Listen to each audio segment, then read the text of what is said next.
The iPhone 12 lineup was released, and the iPhone 12 Pro Max is supposed to have one of the greatest cameras. In today's video, we'll be comparing the photos taken with the iPhone 11 Pro Max and 12 Pro Max, so we'll be able to see all the differences between them. Before we get started, don't forget to give me a thumbs up and subscribe to the channel if you haven't already. So starting off, this photo was taken with the front-facing camera on both iPhones, and overall, we can say that both of the photos are looking more or less the same. If you pay attention to the colors, they are kind of similar. The greens are the same. The lilac on my t-shirt is really similar on both photos. And I can say the same thing for this portrait mode taken with the front-facing camera. If we pay attention to the colors, they are more or less the same. If you pay attention to how portrait mode works, they both did kind of the same.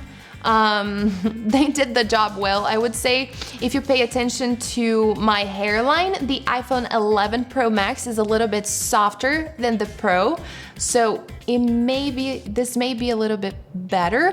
However, again, if we zoom in, the iPhone 12 Pro Max is a lot sharper.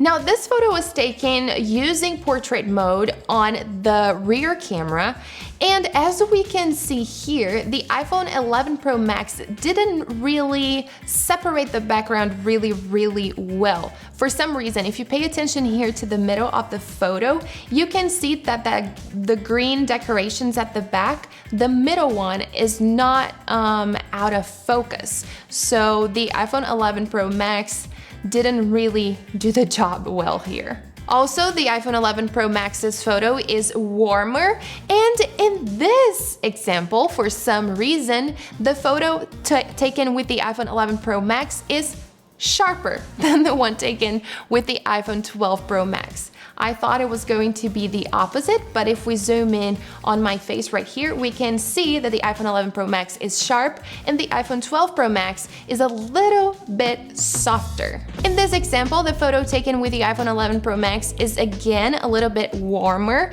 and in this case, I feel like the iPhone 12 Pro Max is sharper.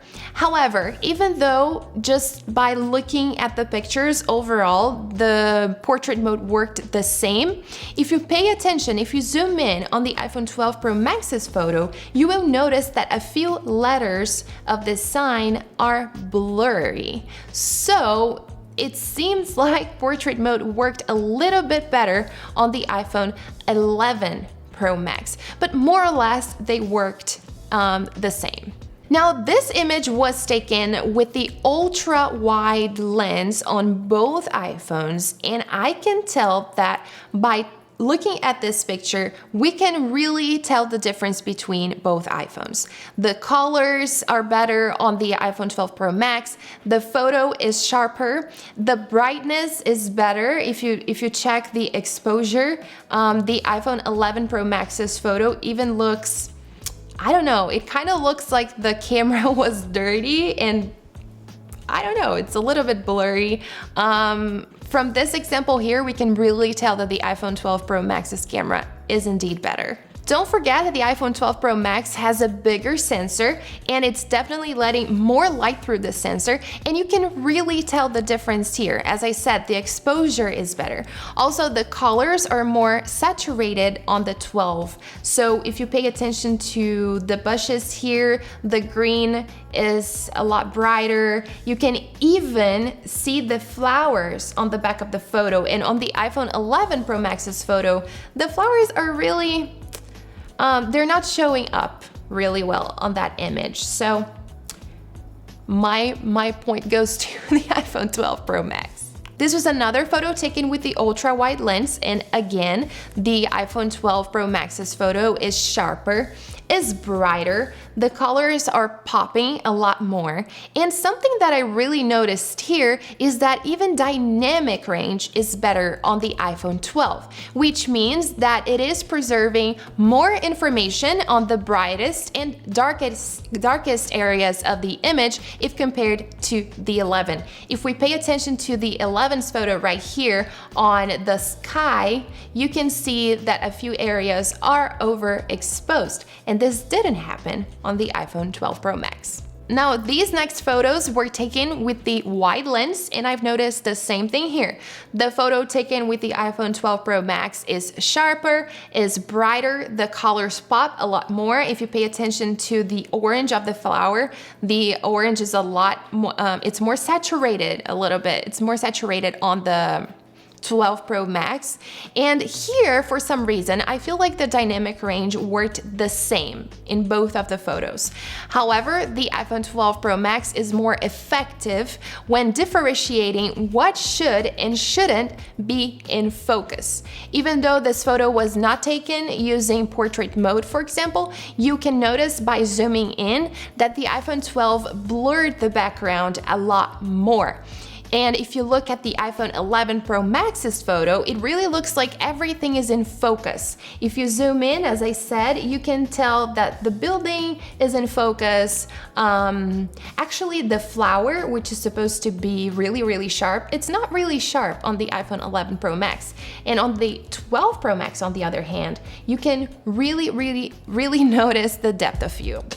Now, these photos were taken with a telephoto lens, and again, the iPhone 12 Pro Max is sharper, it's brighter, and you can see the colors pop. Once again, if you zoom in on the flower, you can see a lot more detail on the petals if compared to the iPhone 11 Pro Max. And same thing goes for the background. Once again, you can notice more depth of field on the iPhone 12 Pro Max's camera and not as much on the iPhone 11 Pro Max's camera. And my last test was using night mode. In this first test, I took the photo while using the wide lens, which is the regular lens from the iPhone. And overall, I can tell that both of these images are really similar. The iPhone 12 looks a little bit sharper if you zoom in, but more or less they are the same. Both exposures are the same, and both of them are with the same temperature. And finally, a great thing about the new iPhone is that night mode is also available on the ultra wide lens. So this is an example of a photo taken with night mode using the ultra wide lens on the iPhone 12 Pro Max. And even though it's kind of noisy, the photo is not really sharp, it's really nice to use night mode on the ultra wide lens. And we have to consider that it was really dark here. I wish I had a photo showing you guys exactly how it was during the time that I took the photo, because it was really dark. So it's impressive that we can take a night mode photo this good with the iPhone. And this is the comparison with photos taken with the iPhone 11 Pro Max and 12 Pro Max. Overall, I would say that yes, there is a difference if comparing both of the models, and if you are considering transitioning from the iPhone 11 Pro Max to the 12 Pro Max, if you're thinking if it's worth it or not, I would say that if you work with photos, if you use your iPhone to take a lot of photos for your job, or if you really use it throughout the day, I would say that yes, it is worth it. However, if you do not use the camera that much, then I would stick with the iPhone 11 Pro Max because it also takes awesome pictures. Overall, the iPhone 12 Pro Max is the winner here, but both are great. If you enjoyed today's video, don't forget to give me a thumbs up and subscribe to the channel if you haven't already. Thanks for watching, and I'll see you guys next time.